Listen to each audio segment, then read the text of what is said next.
Nick, what pleased you most about that composure, the way he handled that situation? Yeah, I mean, just the way I played. He's a tough opponent.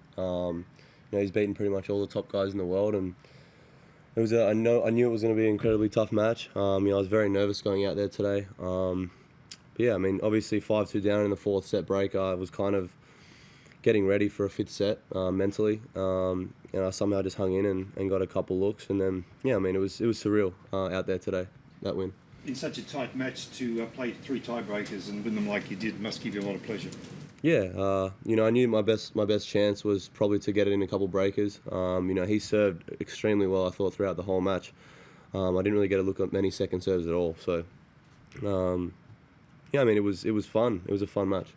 Is there anything you can share about your elite tiebreak record? Anything that stands you apart, or? Did you say elite? Yeah. I don't know if it's elite. Obviously, tiebreakers kind of favour the big server, and yeah, I mean, I guess if I'm serving well, I feel like I can put a couple returns in the court. I got a pretty good shot to win the tiebreak. But at 5-2 down versus Tsonga, I thought I was looking down the barrel for a fifth set, and I made a couple good returns. And then at 5-all, I missed my first serve by a long shot, and I was like, I just got to make the second serve and compete for that point, and everything just kind of went my way. So I mean, my tiebreaks, my mentality doesn't change. I just try and serve big and play big. How were you feeling at the end of the second set when you come back and obviously levelled at 1-all? Yeah, I knew that he was going to fight. He's a great athlete, and he's won many matches in 4 and 5 sets. So I knew that he wasn't going to panic being a set down or 2 sets down.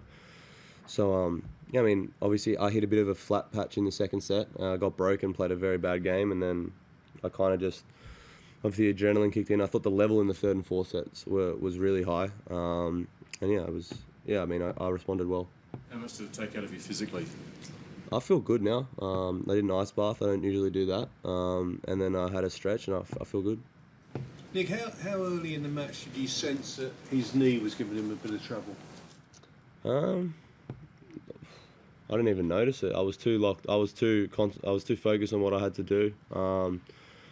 I don't think even if he's not at 100%, he's still such a tough opponent. He serves well. He moves. He hits his forehand big. I was trying to focus on just making a lot of first serves for myself and just focusing on my game. I know you made fun of it on court afterwards, but will you play doubles tomorrow, or now you're through a bit, do you sort of rethink it? No, I won't make the decision now. Obviously, have some food and have a good night's rest, and we'll see how I feel tomorrow. Did you feel it affecting you during the second set? You seemed a bit bothered by it. Yeah, I mean, I just felt obviously heavy. My legs felt a little bit heavy, and I mean, yesterday was hot, and I played a 2-hour doubles match, and it took a lot out of me. I tried my best. I wanted to win, and I think the adrenaline kicked in the 3rd and 4th sets. I had a couple of bananas and started to feel better. I got a bit of a second win. Were you surprised to see Will speak tonight, and did you get a chance to speak to him? That was amazing. He's no joke, my favourite actor. I get asked if one person was acting your life, I always pick him. No, it was surreal seeing him tonight. I was talking to him in the 3rd set. I kept looking at him. I was like, I got to break the ice. I got to say something. And yeah, he was really nice. I met him after the match, and he was really genuine. And yeah, it was nice to meet him. What did you say during the match to him? I just said well, every time he got shot on the screen, they cheered louder for when he was on the screen than any of the shots that we were making. So I was like, man, you may as well just stay out here. They'll probably enjoy that more than the tennis. And I just said I'd watched a load of your movies a bunch of times. It was pretty cringe, but it was it broke the ice. How back does your fandom for Will Smith go? Is it Fresh Prince days or? Yeah, I watched that. I watched it on TV still. My 2 favourite movies for him are Focus and 7 Pounds. They were amazing. I watch them a lot. Nick, you said that Will made you so nervous in your interview after the game. Who made you more nervous, Will or Joe?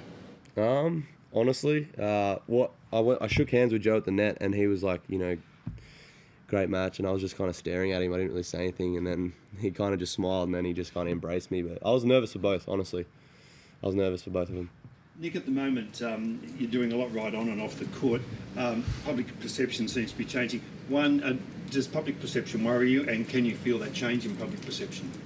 It doesn't worry me at all. It's not something that I go out. I wake up and I'm like, look, today I'm going to try and change the perception of it. I mean, I'm just doing what, I've always played the same way. Nothing's changed. I've always been emotional. I showed emotion out there tonight. And yeah, I mean, I feel like I've always been a caring person, but I guess it's just how you guys perceive it. Nick, I saw that you're on possible witness list for the Ginny Bouchard USTA trial because you were her mixed doubles partner that night. Do you know anything about that? Are you planning on participating in that hearing next month? First thing I've heard about it. Do you feel like you're getting better at repositioning yourself or composing yourself when things are going wrong? Yeah, I feel like I am. I mean, I made quarterfinals here 3 years ago, I think. So, I feel like I'm making improvements. But I mean, the last couple of years, I just feel like haven't been physically ready to play, these long matches and back it up. But I did a really good off season this year. I trained with Leighton and the guys in Melbourne for 2 weeks. So I feel physically, I feel really good, and it just gives me confidence in my game. And I know that mentally, I'm a lot better as well. Obviously getting a good start in Brisbane helped. Do you think like playing Davis Cup and having Leighton in kind of like in your team has really helped with your mental Huge. composure? It's been huge for me. Especially last year after the Australian Open, I was really struggling mentally, and he called me up and said we would love to have you Davis Cup, and then ever since then, just the culture has been amazing. I think it's helped guys like Demonar, have the summer he's had. I know he lost first round here, but he had a tough draw. But I mean, the summer he had was amazing, and I think honestly it's the culture. He's training with us guys, and he believes now. He's top 100 now, and I think he's gonna have a great year. It's helped guys like that, and we're all just a close knit group now. We all help each other, and those Davis Cup weeks, I've got one eye on it. I can't wait for it in a couple of weeks. Grigor on Sunday. How much do you take from the Brisbane result, and do you feel like your level is edging up to where you can really take it to him again on Sunday? Yeah, for sure. I feel like my level's there. He's had a couple great wins this week, and I know it's going to be tough. He loves a 5-set format. He loves playing marathons, and he's obviously played well here in the past. So I know it's going to be incredibly tough, but I'm not going to think about it right now.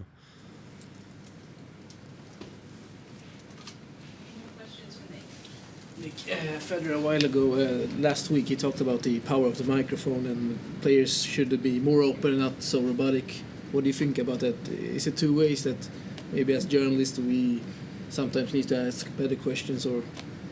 I think I'm always going to say what I think. Yeah, I mean it's an opportunity to get a message across, I guess. But yeah, I mean, I would love to see what players think and how they really feel. They all have different personalities. No one's the same. So yeah, it'd be good to everyone just say what they think.